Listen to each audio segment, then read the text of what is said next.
André Galdeano, obrigado pela tua presença, irmão. Eu não vou nem falar o que ele faz, ele que vai dizer. André, se apresenta, por favor, porque eu acho que é melhor assim, porque eu tento apresentar a rapaziada, acabo falando um monte de besteira, cometendo gafe. Então, por favor, André Galdeano conosco, meu amigo. Eu que agradeço aí o convite, Fernando. Você que é um amigo de longa data, né? Fernando foi aluno. Foi aluno, pode falar, né? Já era sempre todos os piores exemplos que a gente tinha que pegar, a gente pegava alguém para Cristo, era o Fernando em sala de aula. Lá a gente tinha que contar, quando a gente falava em questão de jogadores, transferência ou alguma coisa assim. Me chamo André Galdeano, sou advogado especialista na área de direito esportivo. Atuo há 15 anos como gerente jurídico de futebol do Flamengo. Estou cursando doutorado, já sou mestre em direito esportivo pela PUC de São Paulo e professor, palestrante e sempre nessa área e sempre resolvendo, né, os pepinos da área do direito esportivo, que é uma área muito específica, mas é uma área que tem crescido muito e uma área cada vez mais importante. Que é aquela coisa, né? A gente não aparece em campo, mas a gente proporciona, né, que aqueles atletas ali estejam em campo, muitas vezes, como você falou, ver questão de condição de jogo, de cartão, né? Tem o nosso querido Claudinho. Claudinho lá que está... O Claudinho é patrimônio do Flamengo já, o Claudinho. Claudinho tem que fazer uma estátua dele ali lá já. Há muitos anos. Pensei em uma coisa aqui para te encher o saco. Acho que não funciona mais hoje no futebol, mas antigamente, como é que funcionava o efeito suspensivo? Caraca, agora eu fui bem. Caraca, ali o cara foi na... Agora eu fui bem na... Tu que é Enzo, não vai nem saber o que eu tô falando, mas efeito suspensivo é, por exemplo, vou falar de forma bem rasa. Ele que era aquele zagueiro que chegava junto. Nunca precisei disso, tá? Nunca precisei. Eu chegava junto mesmo, ele tem razão. Efeito suspensivo é quando, por exemplo, o jogador tomava um cartão vermelho, vermelho, né? Ficava suspenso no próximo jogo, e aí entrava o efeito suspensivo. Como é que é? Explica pra gente. O vermelho é suspensão direto, automática. Era o terceiro amarelo. Não. Era em caso, por exemplo. Não, nada disso. Que isso?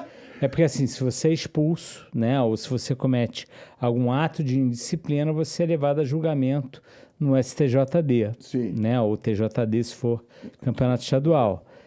E aí, tinham que ver, aquela chegada junto ali do Fernando, ele chegou de leve, ele chegou ali mais manso. Não, só chegava a Vera, não tinha conversa. Então, é aquela coisa assim, pena mínima 1 jogo, pena máxima 3 jogos, e aí digamos que o Fernando tomou lá 3 jogos. Aí, o nosso querido Michel Assef Filho ia lá no tribunal, pediu efeito suspensivo, né, para que o Fernando, né, ele cumpriu a suspensão automática, né, que é imposta pela questão do cartão vermelho, mas aí ele pediu o efeito suspensivo para quê? Para que enquanto não tivesse o julgamento na segunda instância, né, no pleno, né, do tribunal, você pudesse estar livre para atuar enquanto não tivesse uma decisão final. Logo, o jurídico do clube recorria da decisão para ganhar tempo. É isso? Exatamente. O sorrisinho dele de malandro. Ou seja, recorre para ganhar tempo, dá o teu jeito lá, faz o que pode, politicamente, que a gente sabe que existe, para estender ao máximo a segunda instância, e aí você ganha tempo para ter o efeito suspensivo e jogar um próximo jogo importante que possa vir a ter. É assim que funciona, né? Exatamente. A gente tem um caso até bem conhecido, que é... Isso eu posso falar porque é público e notório, não tem problema. Em 2011, teve um jogo contra o Palmeiras. O Flamengo brigava ali pela liderança do campeonato contra o Palmeiras. Aí ele jogava, se não me falha a memória, era Palmeiras, aí era Ceará e logo depois, não me lembro se era Corinthians, não me lembro, era algum clube que estava lutando ali também estava nas cabeças, né? E aí, o Thiago Neves e o Ronaldinho Gaúcho forçam o terceiro cartão amarelo. E aí, na saída do aeroporto, o Thiago Neves, né, vira e dá a seguinte entrevista. E aí, Thiago Neves, pô, forçou o terceiro cartão, etc.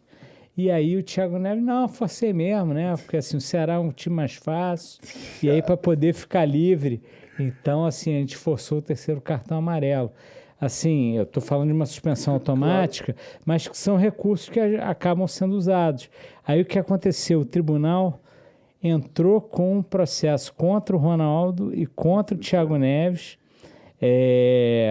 pelo artigo 258, que é atentar contra a moral, né, desportiva.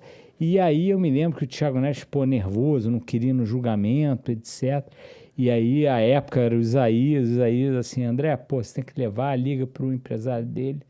Liguei, era o Léo Rabelo à época. E aí, assim, ó, Thiago, você vai ter que ir, vamos lá. Ah, mas, pô, me esculachar na época do Fluminense, que eu fui no tribunal. Eu disse, não, ninguém vai te esculachar, fica tranquilo. A gente sentou, e aí é uma coisa que, assim, para mim, é inacreditável. Um futebol, né, profissional, um dos auditores, né, que julgam, né, ele vira para a moça que serve o cafezinho, pega um papel, uma caneta e pede um autógrafo pro Thiago Neves. Aí eu virei pro Thiago, fica tranquilo, tu já tá absolvido. E não deu outra, né? Assim, é uma coisa que eu, particularmente, eu combato muito, essa questão da justiça desportiva.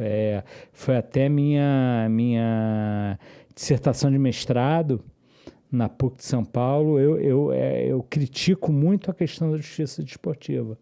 Porque, assim como a própria arbitragem em campo, eu entendo que ela tem que ser profissional. O cara ele não pode ser engenheiro, e aí, pô, no final de semana ele vai lá e vai apitar um jogo. Eu acho que ele tem que ser da mesma forma, né, que o atleta ele sobrevive daquilo.